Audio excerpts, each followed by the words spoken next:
And now a message from our friends at Fetching Food. The 1970s and 80s had elbow, gravy train, Purina, meow mix, and bell bottoms. You've changed your clothes, now change how you feed your pet. Like bell bottoms, kick the kibble and join us in the 21st century with the healthiest diet for dogs and cats. Feed naturally, feed raw, feed Fetching Food. Gobble, gobble, gobble, gobble. Let's do the turkey dinner dance. Come on, let's go. Join right in and follow me. You can do it fast or slow. Turkey to the left, cha-cha-cha. Turkey to the right, cha-cha-cha. Turkey up and turkey down. Turkey all around. Suing gravy to the left, cha-cha-cha. Suing gravy to the right, cha-cha-cha. Suing gravy up and down. Suing gravy all around. Mashed potatoes to the left, cha-cha-cha. Mashed potatoes to the right, cha-cha-cha. Mashed potatoes up and down. Mashed potatoes all around. Pumpkin pie to the left, cha-cha-cha. Pumpkin pie to the right, cha-cha-cha. Pumpkin pie up and down. Pumpkin pie all around.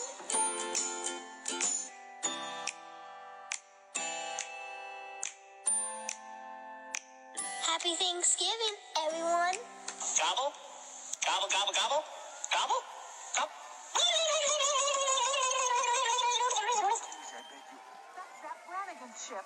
Wow, the Zach Brannigan? Here he is. Hello, Pups and Kittens, and welcome to another fun-filled and informative episode of the Groomer Next Door Podcast. I'm your host, Chris Green, and returning this week is our good friend, VICKI LARSEN.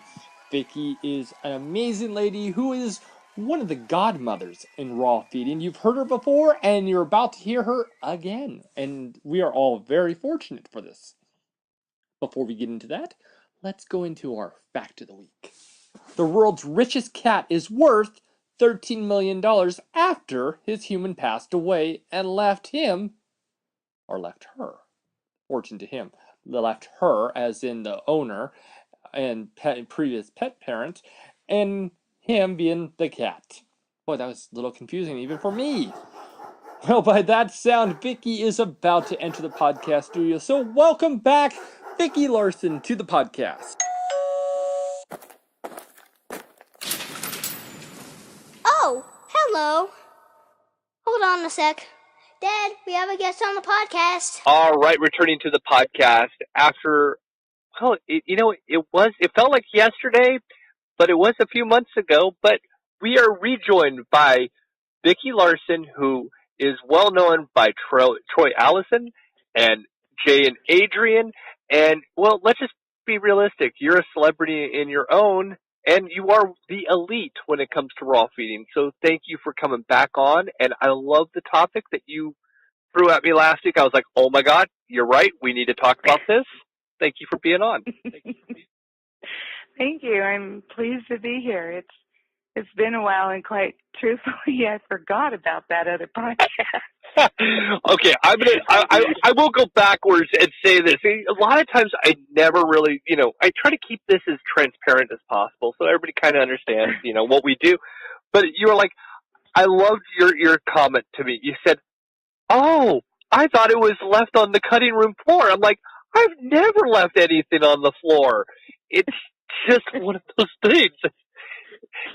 Yeah, I was kind of dense, but I've been kind of distracted too. And when I saw that picture with my name on it, and then there's something different about that picture, I'm going, oh, he's inviting me to play a seek and find game. What am I looking for? Oh my gosh, I felt so stupid. Well, I love to put different little hidden gems in all the different artwork so that people kind of, it's in a sense, it's for my own fun. Because considering I make something each day, there's something out there, you got to kind of keep it original for yourself. But I was like, oh yeah, I'm going to put a baby picture of Claire, and then I'll have a current picture, but her in the back, and you won't even notice it. Just how many people get it, just for the fun of it. But yeah. I don't know. I thought the waffle head on that one person is what I was looking for. I'm like, oh, look, there's a baby. Okay. Oh, look, a waffle. Oh, is that a larva? I thought that one head was a larva. I'm like, oh, my gosh, what am I? Oh, no, I know what this is. So I just felt really kind of like, okay, but a lot has happened since the last time we talked. And yeah. I did go forward, and I am finding out my information and learning about the raw feeding community, and I have 2 more kittens now. The last, I swear. Yeah, okay. Brought some back from Illinois, and they're hardcore little raw eaters now. I have, my other older cats who had some issues while I was gone that I've had to address. So, yeah, I was really distracted. And so when that hit me out of the blue, I wasn't thinking the podcast. I was thinking, oh, look, he made a poster. So a little distracted there. I did get escorted out of PetSmart. Okay, cool. About, I think it was, my time, because I'm really horrible about time frames. It was after the podcast, because I was telling you about putting those pet food stickers on their food. Yes. And so it's after the podcast, but before Memorial Day weekend. How's that?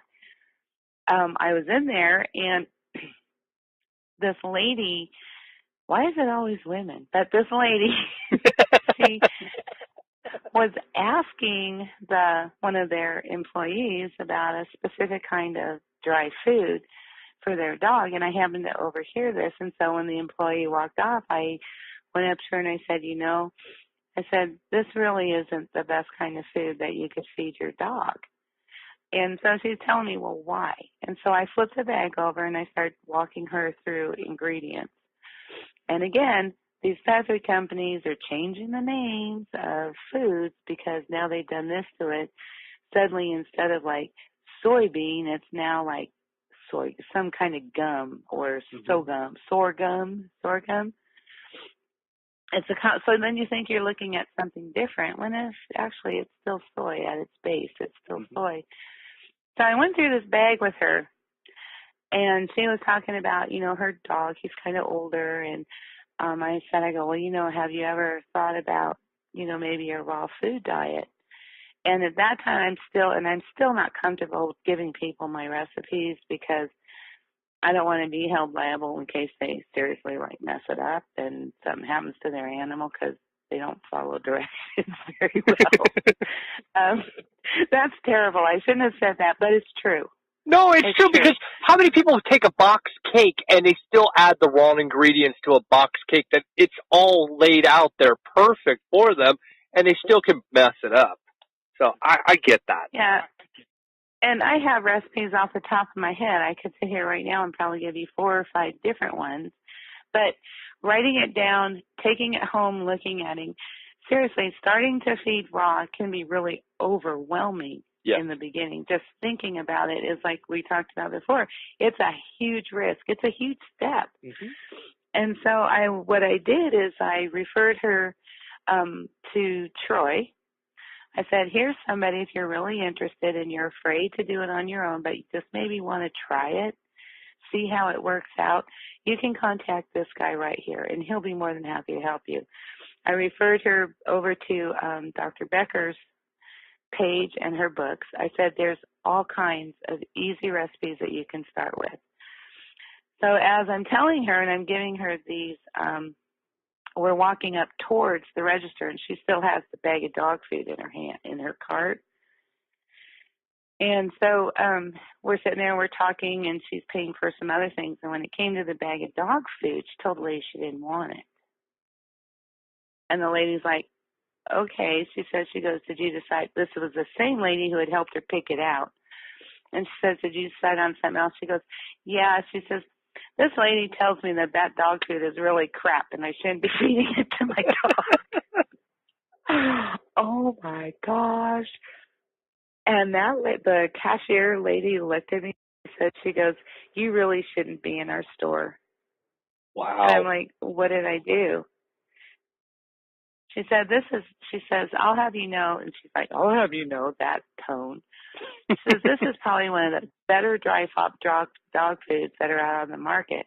And I said, none of these dog foods are better than a raw diet for dogs, especially dogs that are ill. And there was something in that ingredient. Her dog had a, I want to say like a hip dysplasia, maybe a joint issue. I cannot remember. And the food that she was directing her towards was one that was, I love these kind of foods, especially designed for dogs with arthritis and joint problems. And it was loaded with sugar. Mm-hmm.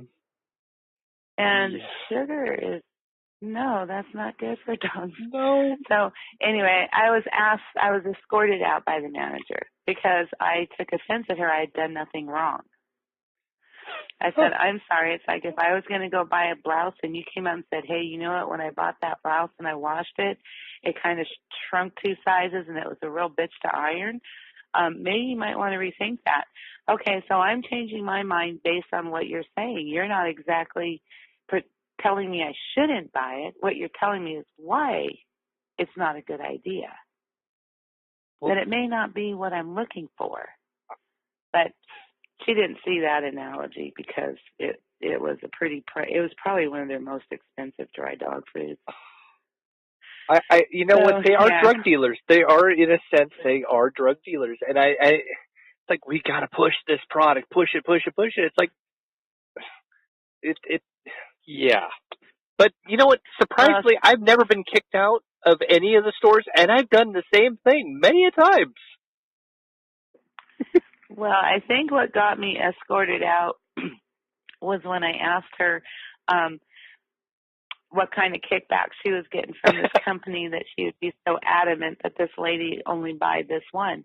And then I pointed out a couple other ones that actually, even though they were a lower quality, I mean, they were considered a lower quality product. They would actually, if she wanted to feed her dog a dry food, they would actually be better for his condition. Does that make sense? Yes. Yep. And so that's why I asked her. I said, I don't understand why you directed her to this when she specified her dog had some kind of a joint or arthritis problem. And then instead of the food that would actually help him, and then this is where I probably got kicked out, as I said, don't they train you on these foods when you guys go to sell them, or do you just sit back and push them for the kickback? Bam! That's what did it. So mental note, never say that when I'm in these conversations. All right? I'm taking notes. Are you? I just don't think about it because I don't move through the world that way. Does that make sense? Yeah. I don't care, and I'm sorry for the raspy voice. The smoke outside, we're only like a hazy brown today, which is better than yesterday when it was billowing smoke. I don't think about being sugarcoating it. Yeah. Because when it comes to our pets, and yes, our pets are very important to us, and for a lot of people, it's their family, they're their kids, they're my kids. But you can't, when it comes to pet food, because it's not transparent. There's no transparency at all involved.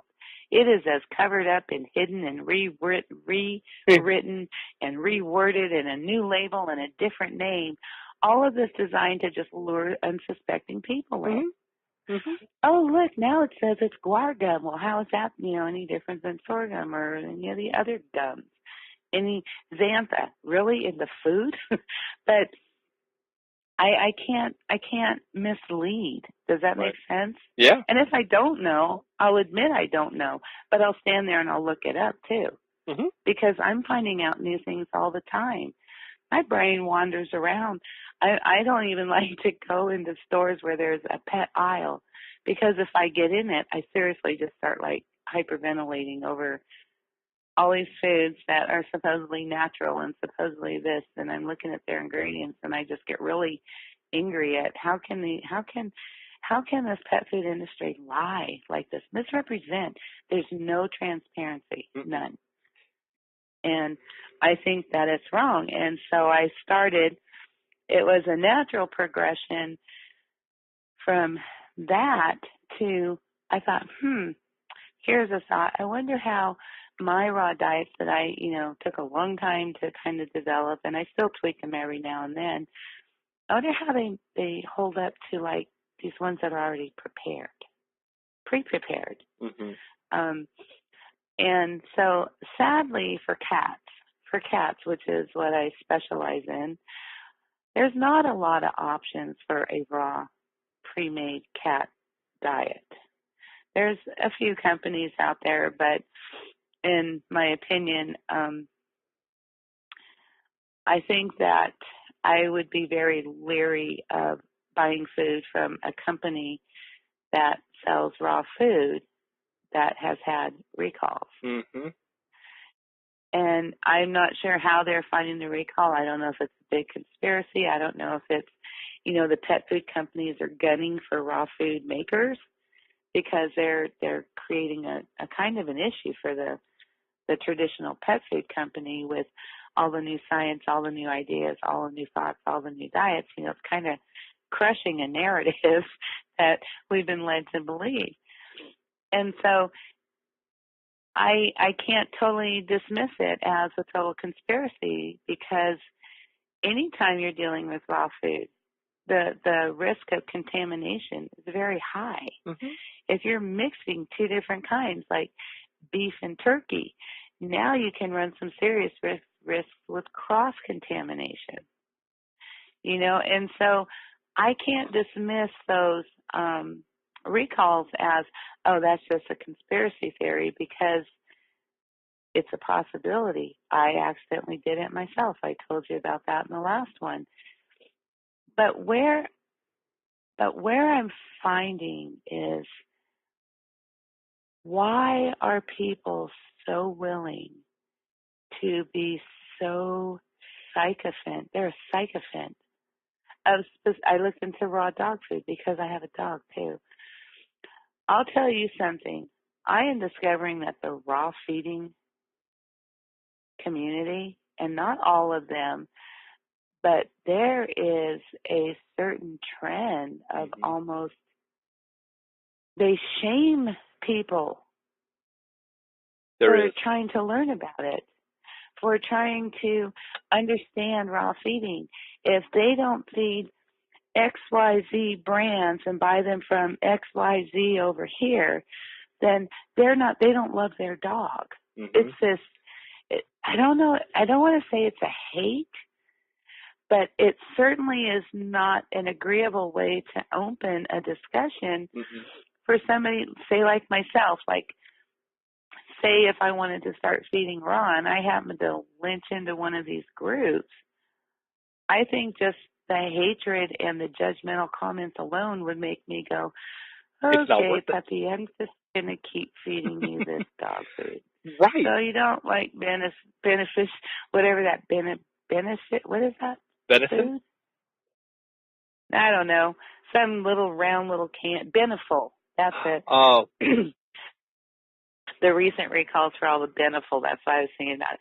Okay, doggy, I think I'm just going to keep feeding you Beneful in the can because these people are really confusing me and they're telling me that if I try to do this and I don't do this, and this, then I'm going to kill you. Mm-hmm. And that's what the exact words. Then they say it. You're killing your dog. You're going to kill him. You shouldn't be allowed to have a dog. You shouldn't be allowed to have a cat. You're killing them. Oh, I've seen it too. And it's really, actually, it's not even borderline. It is bullying. And you're just like, I'm trying to do the best I can. I've seen it from a lot of different angles. And it's when you... I don't understand it. When you brought it to my attention, and it didn't really make any kind of, I won't say a great deal about it, but, I had an incident with a page that they asked me to be part of. I knew the person, and it was way back when I was doing plant-based. And I accidentally, and I say this seriously, I accidentally put the link on their page. It was an accident. It wasn't something that I was looking to do. I wasn't looking to start anything. And oh my gosh, you wouldn't believe what was started. And I actually started screenshotting different things. I took the person's name out, the different people, and the ignorance that was coming out of it. You know, I wasn't saying, oh, everybody who feeds raw, we should just go plant-based only. It wasn't even to that subject. It was, hey, you know what? We need to start thinking about alternatives because we might not be able to have meat. That is something that is a real possibility. And then you have so many different problems that come with it. And, you know, we were talking about a lot of different things before we even started. And I even told the person that I thought I was friends with, hey, I'm really sorry. This was by accident. It wasn't intentional. You would not believe that the other side of this person, I did not exist.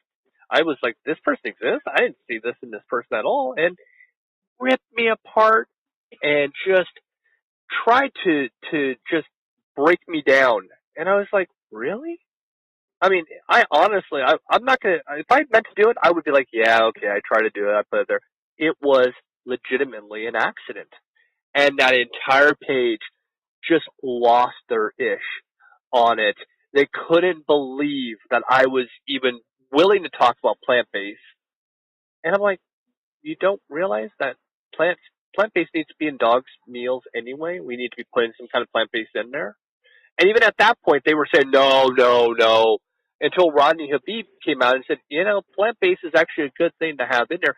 I'm sure they changed their tone a little bit after that, but this is even before that came out. No, there should be no plants at all inside my dog's food. Well, I think you're wrong. I'm not saying we need to take the meat out because obviously that's not going to work.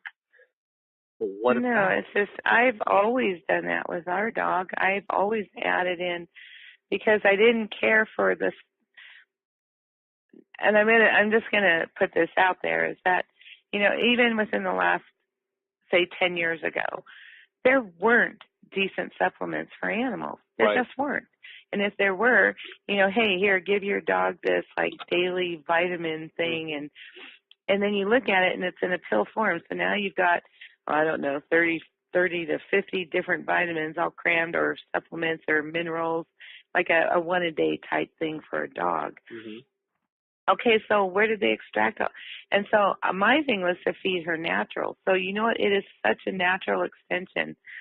And I'm sorry because this is what got me into trouble in a couple of those groups too, is that it is more of a natural extension for me to add a little quarter cup of chopped spinach into my dog's food that I grew, and know that she's getting the omegas and she's getting the iron and she's getting the small bits of iodine that her diet needs. That, you know, a whole meat diet is not necessarily a healthy one. It's a good diet, but even those carnivores that are out there gutting those animals, they're eating what's inside that animal's stomach, and that's that fermented greens and things that they've been eating.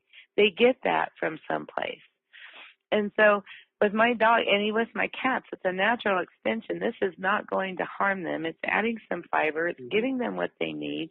And it kind of, I'm so sorry about this throat thing. And what it does is it kind of changes the food up a little bit too. You know, it makes it a little more palatable, a little more tasty, rather than here's your turkey neck, here's your freaking chicken leg, here's your piece of steak. No, it kind of changes it up for them, and you have a lot more variety. And I'm not saying I never used supplements like vitamins. I did in the very beginning because I didn't know, until I started looking for the natural extensions of where these are found. And so I go into this one group. I was invited into it. I didn't invite myself.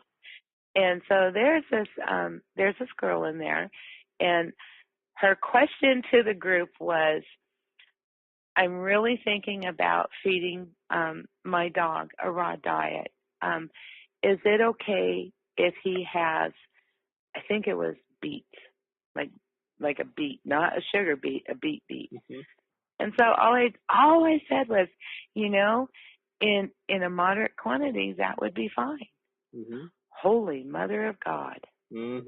They ripped that poor girl apart, and me by extension, about dogs don't eat beets and dogs don't this, and if you feed your dog beets. And so I'm just going, oh my God, what is, and I even ask these people, what is wrong with you?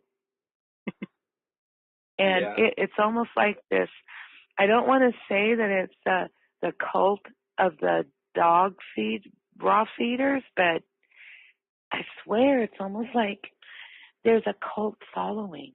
And without saying any names, is that within each of these selected groups, there's what people consider the expert.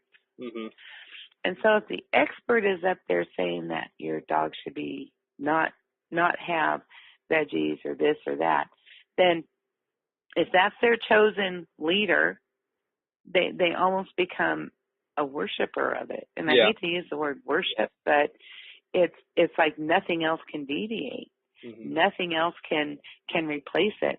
That it must be this, and this. And I'm just going, and my question is, why are you making it so hard?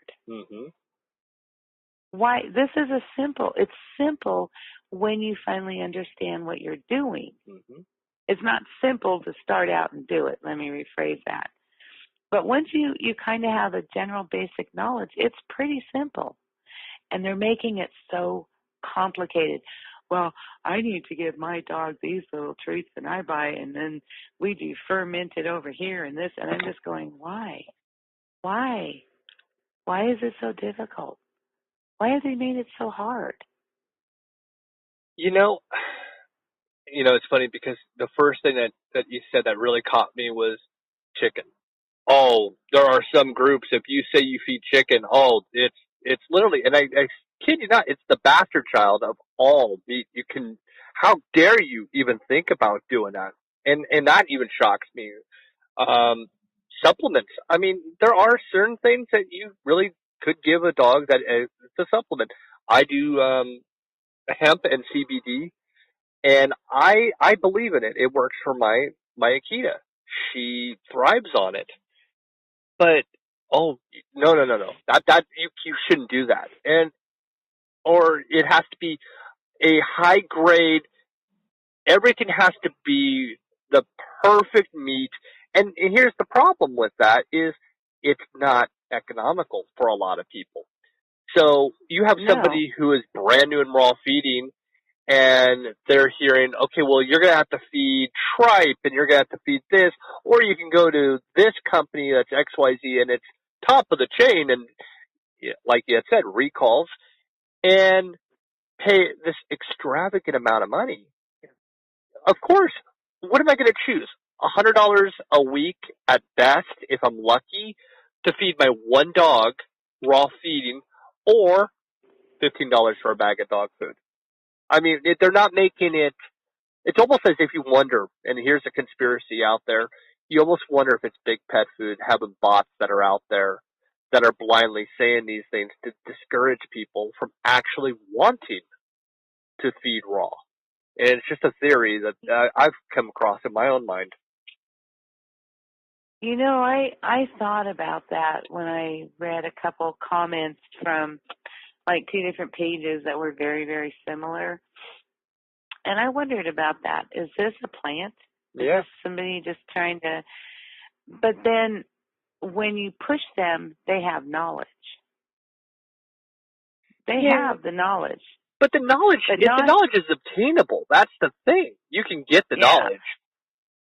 And I think that what's really kind of bothering me is I did look out, after our last podcast, I did look at some other recipes and other ideas, thinking I could like switch up my cats, maybe add something that I hadn't thought of before or something that wasn't available back then. But I think what it is that there's so many, and I'm going to say this, but people won't like it. There are so many freaking opinions out there. And it's not like if you want to go and make meth, there's only one way to make meth. You know what I mean? But for this raw dog food, it's everybody's opinion. So therefore it takes on almost this authoritarian bullying position. Yeah.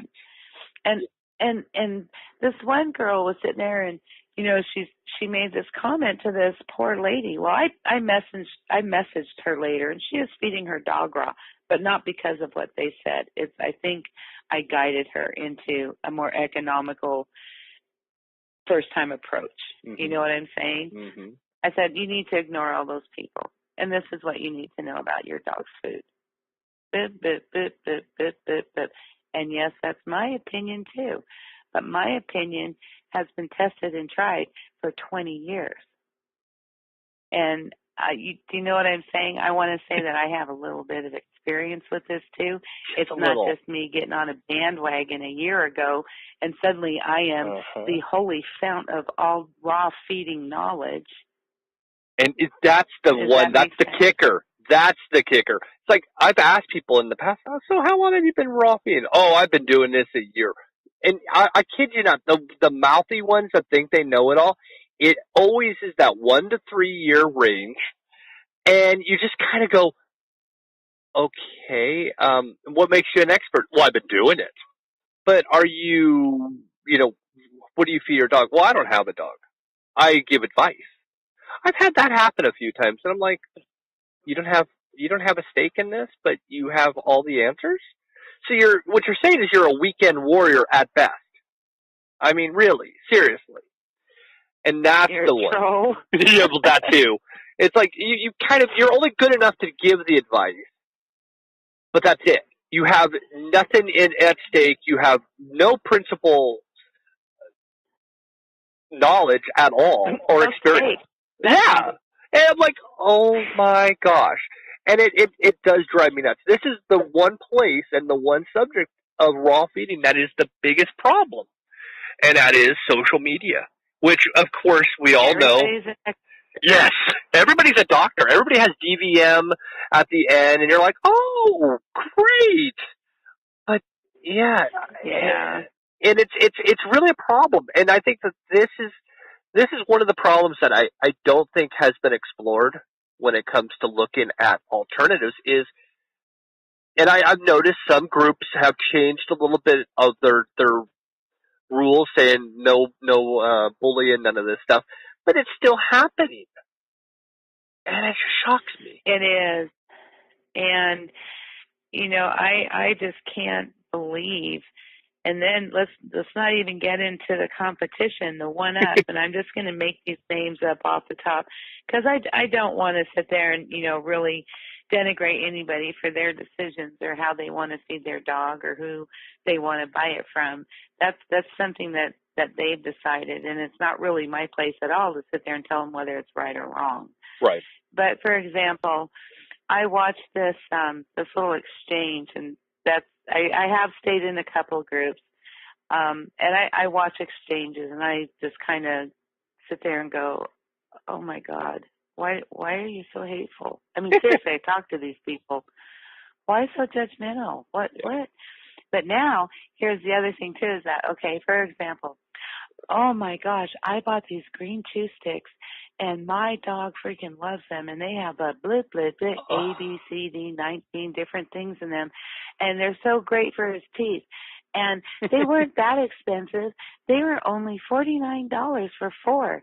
Oh and you God. Come back with this other girl. $49, is that all? Oh my gosh, I think that I'm going to switch from MXW brand, which, is $89, and if yours are only $49, but for $89, does it have, I was getting this, and this too. It's like this, I don't know, it's almost like, I just want to say kids on Rodeo Drive buying their outfits. Yes. It's like, oh my gosh, you do Michael Kors? Oh, really? Oh no, I have, Diane, whatever, Fistenberg or whatever it is, Furstenberg. You do Gucci. Oh, don't you know Coach is just so out there? No, Coach is it's so played out anymore. Right? That was so last year. It's so done with. Now we're going to go with Jimmy Choo. I mean, it's just kind of like that same. Mm-hmm. That's terrible. It's kind of like that same mentality, though. Yes. Is that oh, well, you're paying $89. I wonder what you're getting. Well, where are you getting?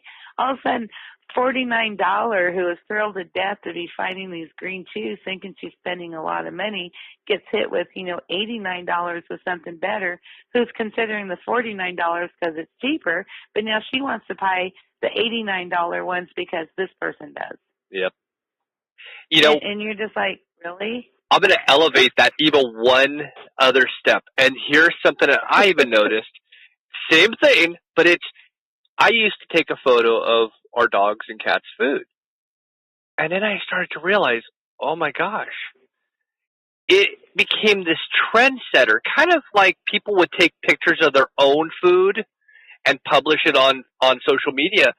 And I thought to myself, I'm going to stop doing this because it's not really hey, you know what, there is alternative. It's more of oh, look, my dog has this for dinner and it has that for dinner. And it had this, in a sense, just nose up kind of snobby feel because I started. Elitist. Yeah, like you're the Beverly Hills teenager modeling your new freaking, what is it, Nike Balance, and oh no, that's just so Vogue. Now it's these. Yes, and that's what I started to feel like by posting that out there, even though I'm advocating for this on our page and everything.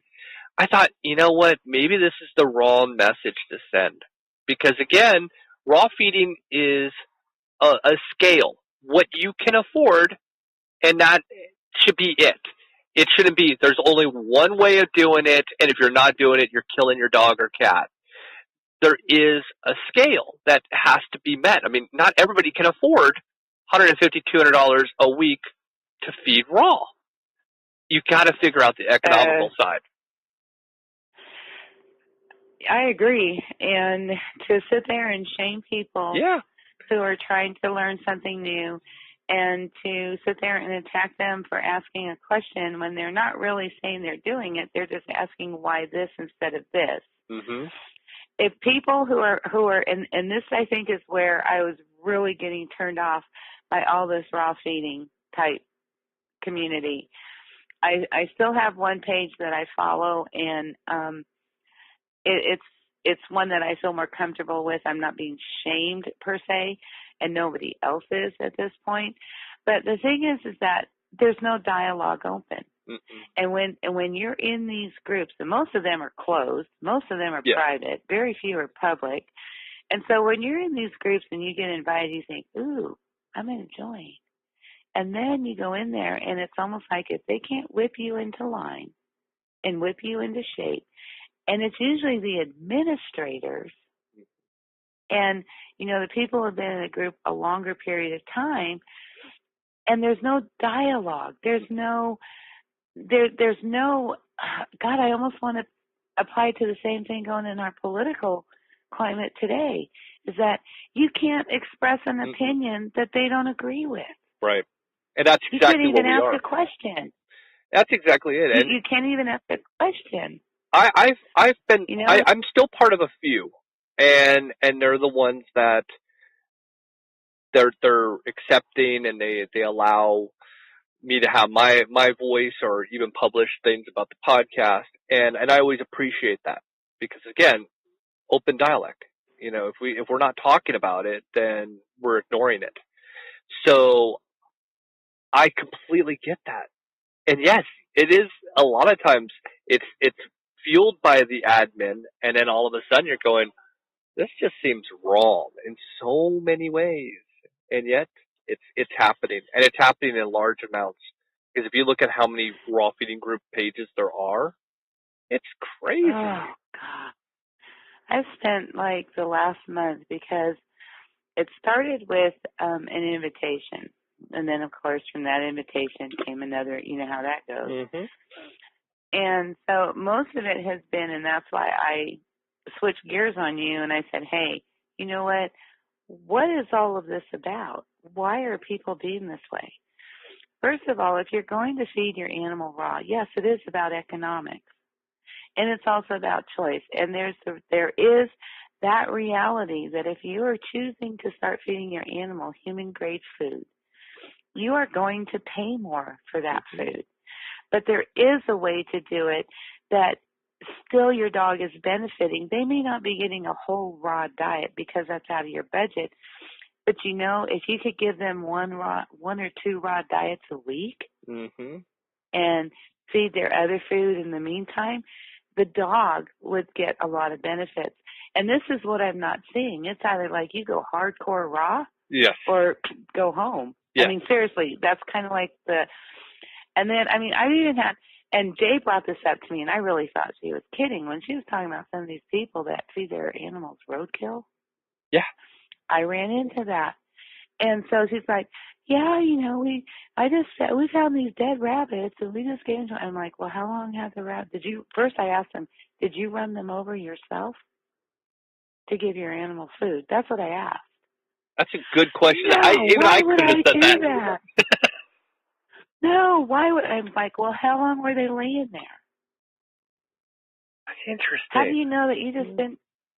Think about this. If you're going to go pick up roadkill for your animal, first of all, you need to get that thing within, probably the first 15 minutes of it being dead, because all those decomposing things start, the body decaying process starts. The animal, they start filling up with those noxious gases and things from the intestines and from the chambers. If they're a deer, they have 4. If they're, a freaking bunny, they only have 1. But the thing is that there's a process. It's just like when you go out and hunt, you don't let your deer lay by the side of the lake for 3 hours before you field dress it. You do it immediately because there's processes that start. I would never, ever, and I'm sorry, I'm just going to say this, I would never, ever advocate anybody going and picking up roadkill to feed their animals unless they just hit it themselves. And they know when it was dead, and they field dressed it, and they took care of it properly, and they didn't expose other toxins, or if they knew what they were doing. And even at that, talk about running a risk. They talk about how raw feeding is such a risk, and your contaminations are at such a high. My daughter can do it, and she's 9, going on 10. Figure that out. My son can make, he's 14, he helps me make their diets and feed them. I'm just saying, though, is that there's some risks that I'm not willing to take to feed my animals, and that's one of them. Yeah, I'm with you on that. Seriously, unless by some accident, unless it was, like I accidentally ran over a little squirrel going down our driveway, yeah, I might toss it to my cat outside because she eats that stuff anyway. Mm-hmm. But I wouldn't let it, sit there and at that point she knows what she's doing. You know what I mean? It's like an immediate, not, I'm going to take it home and freeze it and thaw it out a month from now. No. Yeah. But these people are advocating that. Oh, just feed them roadkill. Well, unless you've ran it over yourself and even it's not mangled. Yeah. Oh, my God. Yeah. But again, you can go to those pages. I had to bring that up. I'm sure there's probably quite a few pages, and this is something I'm going to do after I'm done. I'm going to go look these up to see how many pages there are. But I'm sure there's quite a lot of social media pages that are closed groups that talk about raw feeding roadkill. And I'm dying to find out how many are actually out there, because it's probably there. I'm just wondering, as people are listening. Well, see, it's like I thought when Jay told me that she was kind of like pulling my leg a little bit because it just seems so far out there. Do you know what I mean? Like, really? Yeah. No way. So, of course, I'm going to have to go find this out. And it took a while, but I actually ran across it, and I was just like, before I could even stop myself, I'd already typed in, well, did you run it over yourself? And she's like, no, I never get. Well, how long was it laying there? How mangled was it? Was the gut and the intestines all hanging out? Because right then you really shouldn't be feeding it to your animal. You do realize that as people are listening to this, they're probably searching this at the same time. And they're probably going to be going, this is really gross, or, ooh, I never thought of that. Right? And that's probably, and again, like I said, it's so weird to be sitting here right now recording something, and in the future people are doing this. So right now, as we're sitting here recording this, these people are living their normal lives. But when they're listening to this, whether it's a year from now or when it releases, whatever, they're searching. So it's a weird thought process. They're going to go look this up. But the thing is that I thought, and I'll tell you what, there's only probably maybe four industry leaders out there that I really pay attention to, that I really believe that they are not feeding me a line of crap. And it's not out there. They're not pushing it. If you don't do it my way, then it's the highway type thing. They're not like that. Right. And so, I go back to these all the time because I can't fathom why these people who are so, it's hateful. It's downright hateful. And you're just going, oh my God, all she asked was, she could put some freaking beet in there. That's it. Some beet. Yes, you can add beet to your dog's food. Not a lot, because sometimes the beet, if it ferments, it can, flip into a little bit too much sugar, blah, blah, blah. Don't use sugar beets. But a regular beet, if you cut it up fresh and give it to them or freeze it, yes, they can have it. But it's just, I just really wonder how many people who are hearing about this and are really interested in wanting to better their dog or their cat's lives, and they're being shut down and shut out. Yeah, by that's getting huge. To the wrong group. Mm-hmm. And how do that's the hard part. How do you know what the right group is? Because really, you will find there's one of those people almost in all the groups. Now, they don't speak for every group, but there is that one person part of 50 different raw feeding groups, and they're spreading this. And that's where the question, really does come out. Are they a plant? Are they there as big pet food who, again, we can study this stuff like you've studied it, I've studied it. Anybody who's raw fed have studied all these different things. You got to have that question of, is it big pet food? Is it them? Are they the ones that are doing this? I wonder, because some of these things, these questions or these statements that I've seen, I just go, oh my God. Mm-hmm. What are you, on the road to Tibet or something? Like nothing's going to veer you from this track. What it is, and this is why I think these people, some of them, like I agree with you, is that they don't veer from the course. Right. It's almost like it's in a book. Like it's all been scripted for them. Yeah, like it's textbook response or something. And it's, you can even throw something out there and they don't concede. Mm-hmm. They don't allow. They don't consider. For example, like, if somebody says, well, it's raw feeding good for your dog. No, I wouldn't recommend it. Mm-hmm. Why not? It's just not healthy. It's been proven that it's not. Well, how come? And then it's always something about it's been proven, but not, it wouldn't be like I was talking to you, about that. If you could just do one raw meal a week, mm-hmm. It's a start, and it's beneficial, even if that pet only had one raw. And see, this is where I come from, is that you don't have to go into this hardcore. You don't have to feed your cats hardcore raw if you can't afford it. If it's going to push your budget, if it's going to, but if you could give them one a week, mm-hmm. and most of us could. I mean, most of us come up with, and I've even told people, hey, you know what, even if you can't afford to feed raw, go and just buy a beef liver. Mm-hmm. Give your kitties, just as a treat, a little piece of raw beef liver. I've told people this. The benefits are enormous. I remember saying this to one group, and I got knocked around for it, but I was like, you know what? If you want to even start your dog, just kind of start it a simple way. For a treat, go get chicken feet. And, oh boy, the fact that I mentioned the word chicken, oh gosh. Again, it's the bastard child of any kind of food we're giving our dogs. I'm like, it's a treat. you think about the bone, the nail, the actual meat. It's still good for your dog. Oh no, that's just wrong.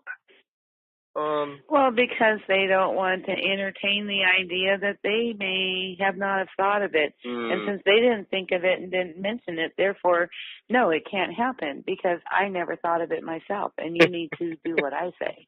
Right. And so you're just like, and I sit here and I'm thinking, oh my gosh, I thought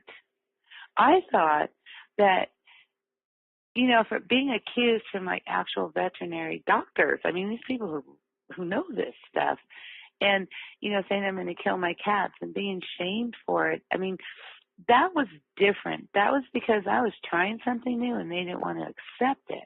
Right. They didn't want to help me with it, and I was going to find out anyway. Even, like I said, I had to go to some extreme measures.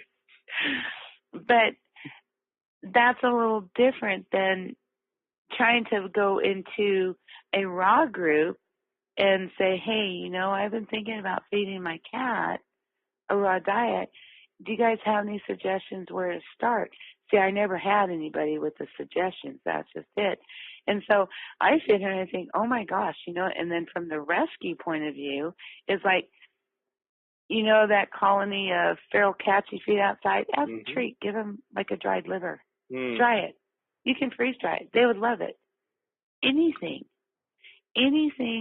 that gives them some kind of a nutritional boost that they may not be getting. And it doesn't have to be every day. And these people with this just bullying, hateful, elitist, oh no, you need to buy your food from here. Oh, well, I belong to a co-op and we all chip in together. And, this month there's all these sales and it only cost me this much to buy all their food. And when you see someone sitting there laying out a $1,200 freaking price tag, you're going, I can't do that. No. And see, that's what's out there. Honest. That's exactly what's out there. Is that exact thing?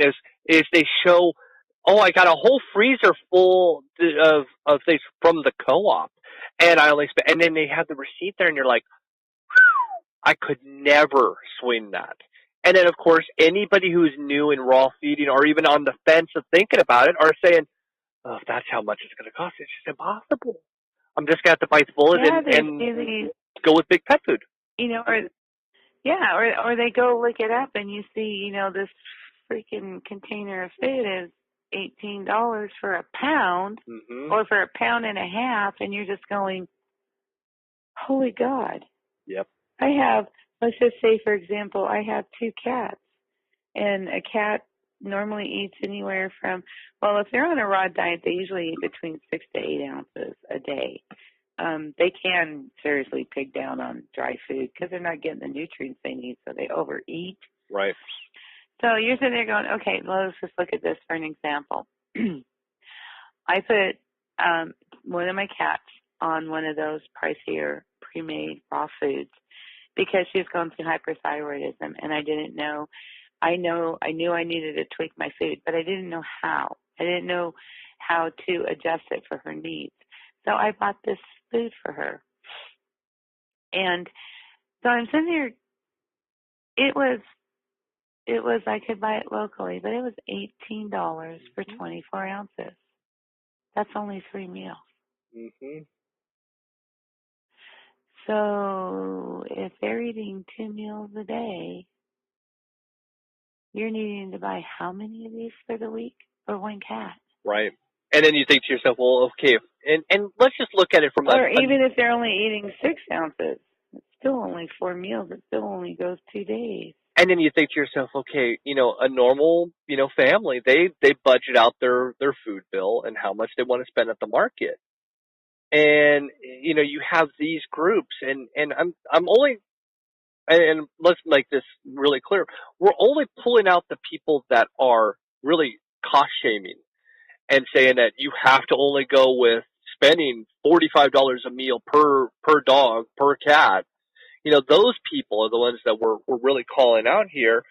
And you think to yourself, gosh, a lot of meals, a whole family can make a whole meal for under $10. A lot of meals can be made for under $10. And, yeah, I'm thinking to myself, and that could feed, not just one, not just two, but that could feed 2 adults and a child. And you think to yourself, how can you justify tripling that per meal for your pets? It's impossible. So, Yeah, well, when you that buy scares people away. 4 containers, yeah, 4 containers to get you through 8 days is like $80. Mm-hmm. And, that's... You're going, I can't do this. Yeah, exactly. I had my freezer go out last summer, and I was in a huge crisis, and it was a mess. I never spent so much money in my life, seriously, trying to feed these pets. And I'll be honest, I have a lot. And I have 16 cats. Actually, 14 cats. I have 2 kittens. I have our outside feral, Tom Petty, and I have my dog. So that's 18 animals that I feed raw every month. Do you know how much I spend? If it was in these raw feeding groups, it would have to be in the thousands. But in the guess per month, I would probably guess for that much, you're probably looking around 12 to 14 a month. What I spend, and now that I can harvest my own birds again, but up until the middle of June, I was having to buy their food. So I spent, you're going to die. Okay, wait. Let's remove Kalani and her foods from Troy, because that's a whole different story.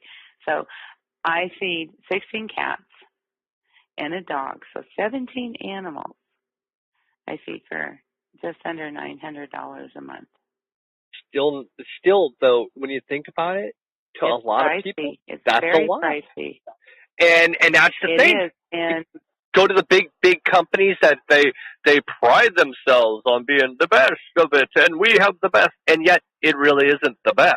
And you're paying, if you were going to go raw feed from them, you're looking at probably a third. $2,200 to feed half of my cats, or to feed all of my cats half a month, and it would have been close to $4,000 to feed all of them.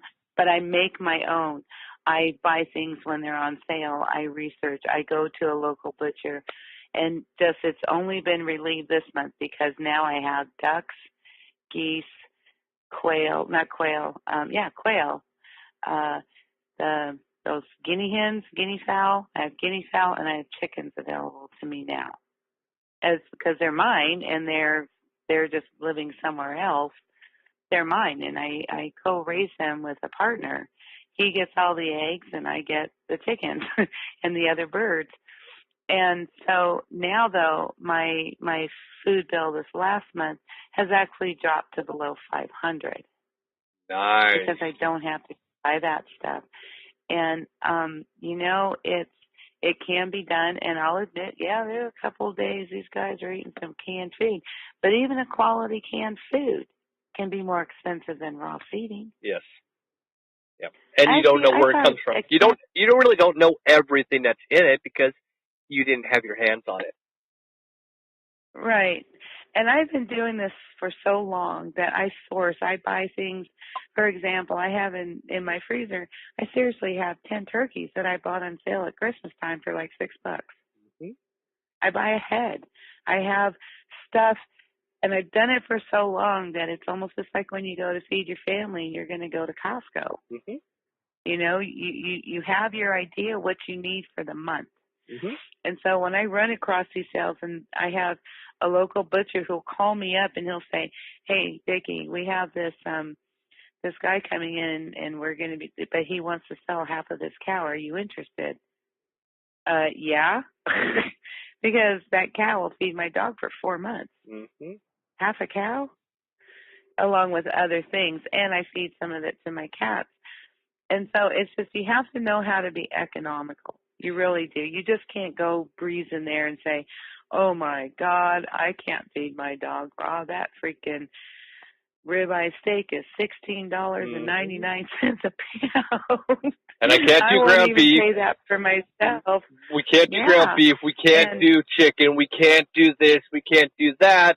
oh boy, that eliminates a lot of the more economical meats. Right. So these groups are saying you can't do that.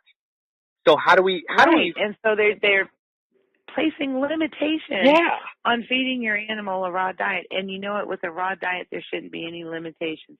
Right. There are some things I would never feed my animals, but that doesn't mean that somebody else would not. You know what I'm saying? Where they would say, oh, I'm okay with feeding this, but I'm not. So it's my personal preference. But to have these people sit there and say, well, if you don't buy your green tripe from this company and you don't get your fermented whatever from this company or make your own, and if you don't go to the farmer's market every weekend to get your, veggie mixes or whatever and pay premium farmer's market prices so that you know you're getting local organic, which you really don't know that. They're just telling you that. Unless you go to their farm and test their soil. I mean, it's the way they're making this so elitist. It's almost like coming across as that, you know what? You need to have your animal eat better than you. Well, in our house, ours do, but that's not the point. It's because we don't eat meat 3 meals a day. They do. And so it's just that they're placing limitations, then it's restrictions, and then if you can't do it, then you're being shamed, or you're being told that you're going to kill your animal if you don't buy this food only over here. And it was driving me crazy. I'm like, I can't be in these groups. And I even told these people, I can't do this. Right. If these people want to feed their animal and they can't afford it, you have no business. You need to be lifting these people up and supporting them and just tell them, hey, if you can't feed raw, we understand. It's not for every budget. Right. But if you could do 1 meal a week or give them beef liver or give them freaking chicken legs or go to the butcher and ask for some bones for your dog, any of that once a week. And that's what should be happening, is that it shouldn't be this, well, if you can't go by my standards, then, screw off and I'm not going to tell you how to do it because this is the only way I know. And because that's the only way they know, they can't tell any other way. Whereas I had to learn on my own, and I can go hunt down all those bargains, and I know how to, it's in my head. It's like, I like buying turkeys at Christmas time when they're on sale. I also have hams, but that's not the point. When I go to the butcher, and he's like, oh my gosh, and you need to become friendly with your local butcher. They actually have, and I only have bought this twice because, like I said, last summer when my freezer went out, I actually I had animals that were starving themselves because we didn't have raw food, and they weren't eating the canned, and they weren't eating the dry. And so, but who was really suffering was the dog. And so I was at the butcher's, and I'm like, you know what? This is my problem, and his name is Alan. I said, Alan, I don't know what to do. I lost everything. And then there was a fire that took out all our chickens. We lost over 1,800 chickens from a fire from smoke inhalation up at the farm. So I'm sitting there like, seriously, oh, my God. So I discovered, you know what the butchers have? You're going to die. You know all those cuts that they make, when they trim? And we're not talking about the fat. We're talking about the beef trimmings off of the cuts. He has these in this 10-pound bag that he saves for pet food, and that 10-pound bag is only $6. Oh, yeah. And it's premium freaking beef. It's a mixture. There's a lot but it's premium that butchers have that really they're like, what do we do with this? And yeah, they sell it at such a low cost because you can't just throw it in the trash can. I do know that there are some smaller places that they do. So if you find a small butcher or a small, I found Middle Eastern markets. They're great at different things. They have a great deal of this as well, where you can go in there, you can get just about anything you can imagine. The same thing, and it's quality. See, I never knew that because Bailey eats, and like what I lost for her was we have friends who go hunting, and I will pay for their license and they're elk hunting. They're actually getting ready to go elk hunting in a couple of months. And so Matt and I, we have paid for 2 elk tags, Mm-hmm. and that's what they'll bring back. Mm-hmm. And so I had like huge haunches of elk and deer and venison and chuckers and all this stuff that I lost it all. And so it has been very, very economically hard for us to meet this. I'm not going to lie, because I lost all those resources. But now that they're built back up, and not everybody can go raise their own birds and chickens and, quail and get eggs and ducks and stuff. Not everybody can do that. But I did find out from these butchers that if you go in the week before, like they'll get a delivery, and if you go in and say, hey, if you guys have any, like duck feet or, Mm-hmm. Pieces of trimmings that you can't use, could you like hold them for me, freeze them for me? When I sought out that 10-pound bag that I paid $6 for, Mm-hmm. I found maybe a pound of fat. Crazy. It was brisket. It was where they trimmed briskets. I could see the tri-cut trims. The tri-tip trimmings in there. There was some like some New York steaks. There was some sirloin. There was those roasts that they take off the rumps, the back ends. Mm-hmm. I can identify the pieces of meat, which helps. But it's everything that I would have fed my dog. Mm-hmm. And so Bailey, it's a little bit of, just a little bit of mixing it up a little. I was able to get her through until, a month ago. Wow. Yeah, I mean, And I told you I got a goat head. I mean, it was the skull split in half, brain was still intact. Sumo just absolutely loved the brain. I felt like maybe he was going to get smarter because he was eating a brain, but I don't know. But it was, I broke the pieces off of the skull so that it wasn't, one whole big skull that was there to chew on. And we actually had a foster at the time who was just enjoying the jaw. And it was just like, hey, this is the greatest ever. Well, there you go. Simple. And you know how much I paid for that actual head? Nothing. They were going to throw it away. $6. No, they were going to throw it away. And you're like, you want it? Yeah. Here. They actually gave us 3. I'm like, thank you. Yeah, and they're pretty generous about that stuff. Yep. I go in, and now I go in every 2 weeks, and what they save for me, and these are saved for Bailey, and they even have her name on the bag. And so they save her a couple femurs, and they'll split the femurs in half, because a femur is a huge bone off a cow. And so they'll cut with their bone cutter, they'll just slice that thing in half for me. And so now she's got her bones for outside.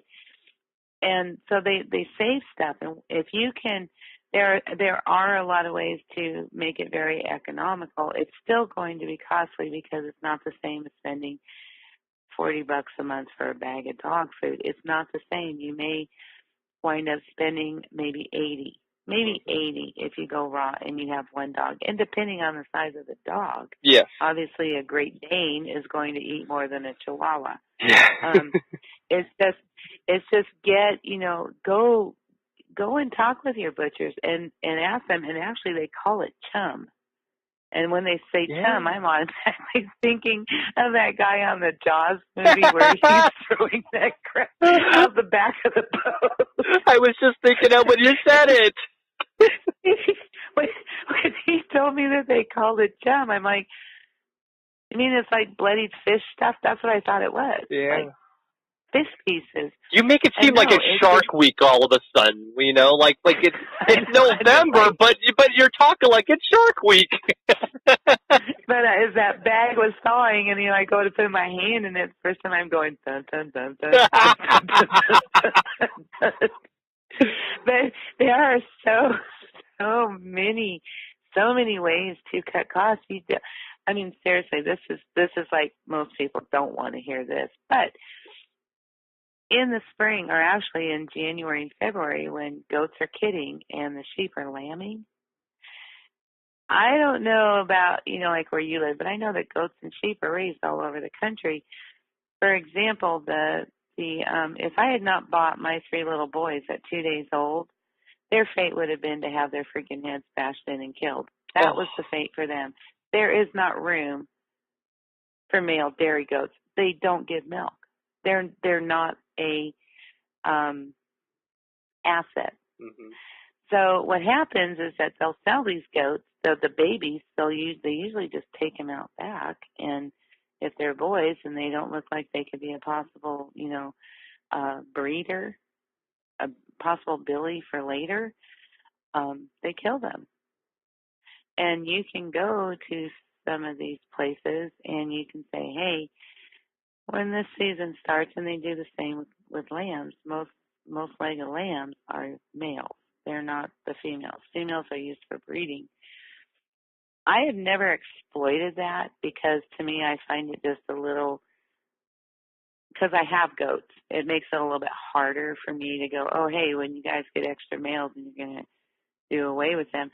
But if you were to tell somebody that and you took that goat to a butcher, they would dress it and wrap it for you, and you don't have to do it yourself. And same with lambs, and it's babies. Something about baby animals I just can't do. You know what I mean? Yeah. It's like I can't do the babies. But when you go buy a leg of lamb, that's what you're getting is usually a baby that's maybe a week old at the most, and that's where that little leg of lamb's coming from. But I'm just saying is that, people really want to feed raw and it's out of the budget. There are ways to do it in an economical. You don't have to buy pre-made raw food that some other company has decided is the best one for your dog or for your cat. And yes, there's always a risk of contamination because when you start mass producing raw food needs to be kept under, serious strict guidelines when you're messing with it. You can't let it thaw. You can't let it get to room temperature. You can't, it's just every time that meat warms up, you're opening that up for more potential for a contaminant to get into that food. And the thing is that and this is just what was pissing me off. I'm sorry, I hate to say that, but if these people are really, really interested and they want to do better by their pets, they shouldn't be shamed. Yeah. And they shouldn't be bullied. And they shouldn't be made to feel horrible about their economic status because a beef heart, a beef liver is so cheap. It's like $4. Mm-hmm. You can go buy, and you know how big a beef liver is? You know how big one is. And their hearts, holy God, yes. This thing's the size of my head. Yep. And they're so cheap.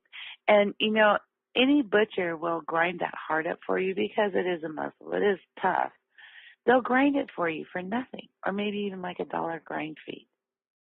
And so there are ways that if you want to do better by your pets and you want to feed raw and you're really interested in it, is that I think that every single one of us who feeds raw,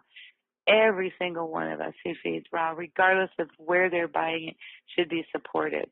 Even if they can only afford once a week, somebody should be stepping up and saying, you know what, here's a really good economical meal that you can feed your cat or your dog once a week, and they will reap enormous benefits just from that.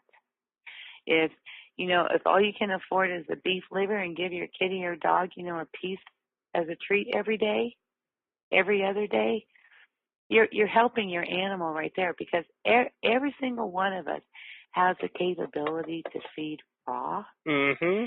It's just not all of us have the capability to go source it from somebody who's already done all the work for us. If I'm smart, I'm going to remember to actually label this episode "Feeding Raw Cheat Code" by VICKI LARSEN.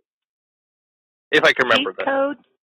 Yep, Feeding Raw, the cheat code, by VICKI LARSEN. Yep, that's where if I could just. Oh, cheat! I thought you were saying cheap. Like nope, cheat. Expensive. CHEAT, cheat code, like a video game, cheat code. Because honestly, that's what this is always going to be about, is people are going to have two problems: cost and time. And sometimes their time is more valuable, and they have the money to support it. And when you have that, you can go to the big companies. I still, I continue to say, if you're going to go and feed raw and you want to go to somebody, I still always talk about Troy. I won't mention anybody else. And, if anybody even thinks, oh, well, he's only saying it because he gets money for it, I don't. I will not accept money for that. That is something that I want to believe in and not financially benefit from. If I say, hey, you know what, there's somebody who does something and I believe in them, that should be it. It's not, and I know people who are in this community, in the raw feeding, who are taking a very nice paycheck by supporting big companies, and they're getting free food and money and all this stuff. But are they really supporting it because it's the right company, or because they're getting paid really very well, whether in food and in money, or in food or money, whatever? That's the only time that they're doing it. So the whole cheat of this entire synopsis, putting it all together, is there is economical ways of doing it. Social media, probably more likely to be a problem because you are going to have the trolls. And, I guess the big question I have for you is solutions. Any ideas on ways for people, especially ones who are on the fence, wanting to feed raw, who are going, but I went to one of these group pages and they completely crushed me, and I refuse to do it now because I'm turned off. Any suggestions to those people? I do have some suggestions for that. Is that, first of all, for every, and it does take time, and anybody who really, truly wants to feed raw, and I'm saying those on the fence, is that there are basic guidelines for what your dog needs, and you need to educate yourself about those, and you don't need a group to tell you how to do that. You can go to Troy's page. You can go to Two Crazy Cat Ladies, where they have like those couple of basic recipes. You can go to Dr. Karen Becker's, where she has some basic recipes for dogs. It's that you can't rely on somebody else to tell you what to feed. You have to know what you're feeding. But go to credible sources. That's the big thing. It's credible sources, and like I said, is that this is something that all of us have to decide on our own. We should not be shamed into it by any way. We shouldn't be bullied. We shouldn't be, threatened or said that, or the doom and gloom, you're going to kill your pet. That should never be said by anybody in a raw feeding group ever, because that's the majority of those people in those groups, they're just going off of somebody else. They don't even have that knowledge. They don't know why this is necessary. They just know that because they were told by this huge company that this is the one that's well balanced and what they need to feed their dog. You can do it on your own, and you can do it for a lot less. And you can go get your own sources, and you know where that food's coming from. It's not coming from a farm where it's been sitting there laying dead for a little bit, and then it's being processed in a plant, and then this company is outsourcing that. So now they're buying it from there. You're already going through 3 hands right there. That's 3 different chains that meat has gone through before it even gets to these people who are making that food.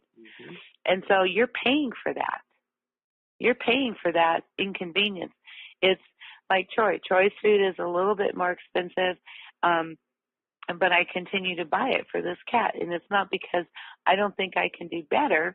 It's because I've seen the results with Troy's food, and I'm not going to change that. I don't know exactly what he's doing different, because I can look at those recipes and go, well, I could do this. But and Troy would kill me, but I'm going to tell you, I didn't even try to duplicate one. It doesn't look as good as his. I don't know what the hell he's doing. I tried a bone broth, and it didn't look anything or have any of the same kind of reaction. I'm like, man, conceive defeat. Well, see, and even bone broth. Let's talk about that. Bone broth is one of the cheapest things that you can make your pet. And it's one of the most beneficial things that you can give them. You can add it to their dry food and soften their food up. You can mix it in with their canned food. It's really inexpensive, but it has a lot of health benefits for your pet. And that's really cheap. And it's easy to make a bone broth. It doesn't take a lot. But and it even doesn't look like his. I didn't. I haven't seen his. I've been making my own for years and years and years. And I haven't seen his. I have seen some now in the store. It's really weird. Yes. I saw a container of bone broth, and I'm like, what? And then I start reading it, and I'm just going, ew. 100% natural. Not when you're adding salt. Sorry. Yeah, the sodium content is ridiculous on those in-store ones. Yeah. High. Oh, yes. Yeah. Oh my gosh, it's so high. And I was thinking, oh look, because you know me, I'm always looking for how to do a little less work. I'm like going, oh my God, they have bone broth. And I'm looking at it, I'm like, holy crap. Yeah, the sodium content. 580 milligrams of sodium? Yeah, it's where did they get that from? I don't know. That's what I like to know. And they had to add it. Yeah. Well, I think why they add all that salt in there is that because any kind of meat in its natural form, even if you're adding water to it, it begins to it decomposes. It immediately starts decomposing. And here's something else that people can do too. If you're going, it is. It's how to do this in a beneficial way for your dog that doesn't cripple your bank account or your time. And it is a cheat code. And I'm telling you, I was so disappointed. I really was. When I was sitting there and I'm going through these raw groups and just the lack of support and the lack of compassion or help or, oh, well, if you can't afford it, then maybe you shouldn't feed your dog. What? No. You shouldn't have a dog. And then to be that, and then to be that dissenting voice like myself is like, wait a minute, you can do this. Oh my God. And I have people, and I try not to be that elite, arrogant type person, but you're not going to tell me. You're not going to sit there and shame me in a group in front of other people. And you know what? I would let them have it. And there was nothing they could say. Right. Nothing. Oh, yeah. Because it's just you're wrong, and calling out their behavior for how they treat people, it's just wrong. It shouldn't be like that. And if people really, and this is where it comes down to, is that this raw feeding movement, eventually it's going to lead somewhere. And who's going to be harmed by it are the large manufacturers. And at the very, very least, the more people that we can get behind raw feeding, even if it's a freaking piece of liver every other day, the more people who get behind that and support it, and see their dog who's a little arthritic, but hey, I gave him that liver yesterday. Look how active he is. You know what I mean?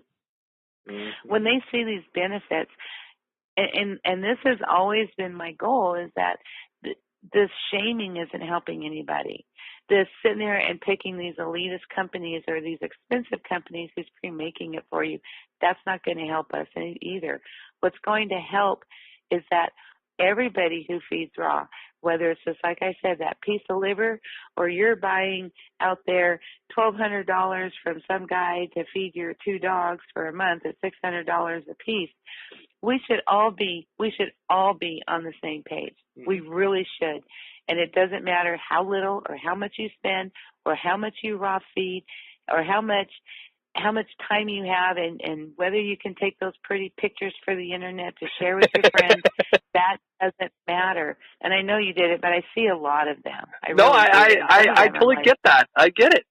It is so wrong. It's just wrong. I feel so bad I did it. You should. Shame on you. Because some person's looking at that like me looking at a picture and going, what in the name of God are they feeding their dog? Right. What the hell is that? I can't afford that. I've never fed my dog tripe. No, it's just too expensive. It's too expensive. Actually, we were we found a place that actually had it, but they didn't clean it, and it was still really expensive, so it was, still pretty much intact, which I wouldn't know how to actually clean the internals. And then it was still pretty expensive. It's a real lengthy process. Yeah, and I'm sorry, but playing with poop, I mean, I work with dogs, and I get pooped on every so often and peed on. I don't want to go home and deal with cleaning that up as well, so I was like, no. And see, this is what people pay for. Somebody else is cleaning that piece of tripe, and it's not pleasant. It's not. Well, I hate to say this, but somebody else is doing stomach linings and intestines and everything else. That is just going to come with the territory. It really is. It does. But I'm just saying is that, all of these people who are out there advocating for raw, they're doing it in the wrong way. Yes. They don't need to advocate against others who are trying to feed raw. And that's what it sounds like. Mm-hmm. It's, no, you can't do it my way, so just, piss off. Go away. Take your dog to the shelter and abandon your dog because you don't deserve to have your dog or cat. That is exactly the message that they're sending. But if you think about it, if all these people who are feeding raw, and I mean, just think it could be a movement, but trying to get a lot of people on the same page, especially in this environment where everything becomes sensitive and offensive or personal or whatever the words are. I'm sorry, I don't have them because I don't do that. It's that all of us, just think for a moment, okay, and this is the world I imagine. And I know it's like probably we're going to paint my sky purple and put me in my own little box in a moment, is that I sat there and when I first discovered that raw feeding was a thing now, I was like, oh my gosh, if we could get all these people who are interested, who feed raw and who advocate and are true advocates, not advocating to make you feel bad about yourself. The true advocates and pull in, because everything is, the supplements that are out there now, I'm just overwhelmed. And I'll even ask Jade, what should I get? Which one? Because I don't know. But I trust her, and I'll trust her every time. Just like you'll trust Troy every time. And you'll trust, you know what I'm saying? I trust Jay, I trust Adrian, I trust Troy, I trust you. And, that's the thing. Me? Yes. Well, really? Yeah, well, you're the elite. I kid you not, there's 4 elites that I talk about, and that is you, Jay, Adrian, Troy. I am not. I am literally like a vessel of a microphone. That is it. I could say what I want, but I am not where you guys are. You guys are all of the elite. Well, you are. Me. You feed raw. You feed raw.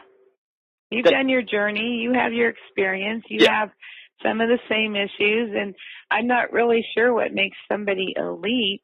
I don't think of myself in terms like that. I think that a lot of my experience and the knowledge I have has given me a place where I can confidently sit here and tell you that all of these people who are feeding raw, if we push back, and this is the ultimate goal of raw feeding, because there's probably 2/3 of the population that cannot afford to do it. Yep. And I'm going to be honest there. And that 2/3 of the population, they need to have those pet companies do better for their pets. And the only way those pet companies are going to do better is if those of us who do know better and have this knowledge, and this is just my ideal, is that I would be so happy, seriously, I would be happier than a pig in that sty if the pet companies would just stop using grains. Just get the grains out of there. Let's start small.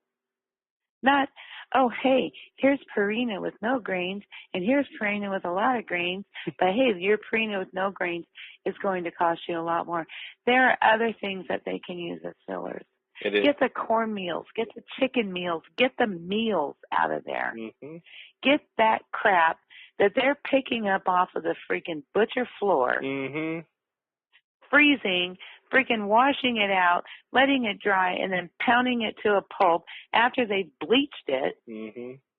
Get that crap out of their food.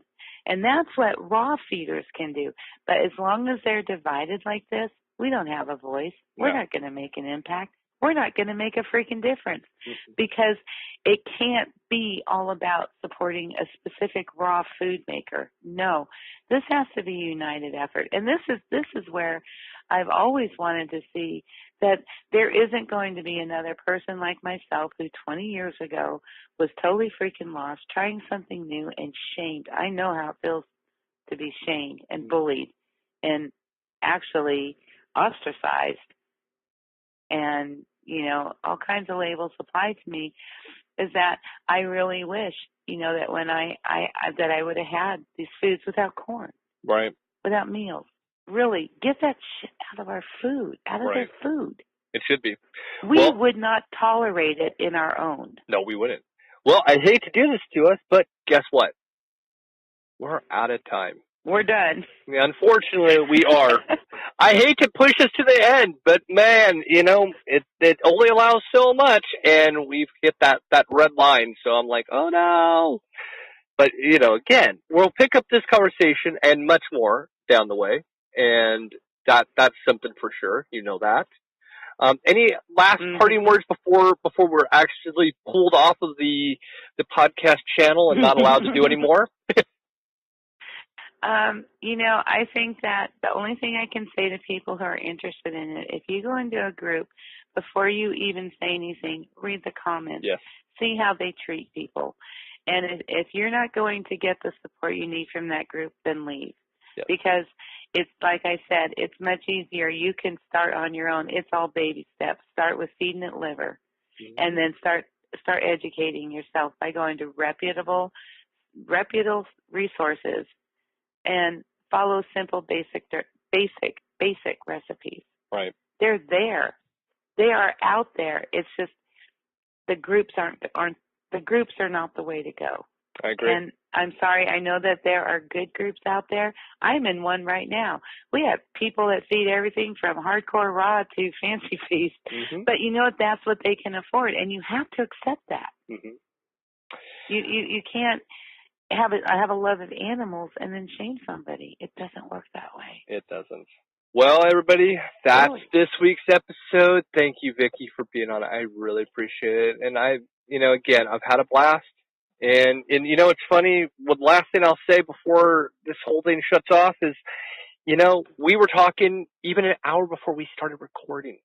Kid you not, folks, because that's just how this is. And it feels like it's been only maybe an hour at most. It really does. I know, huh? Not for almost 2.5. 2.5, right? Well, I'm Chris Green. Have a fantastic week. Bye-bye, everybody. Okay, gotta go in my bedtime.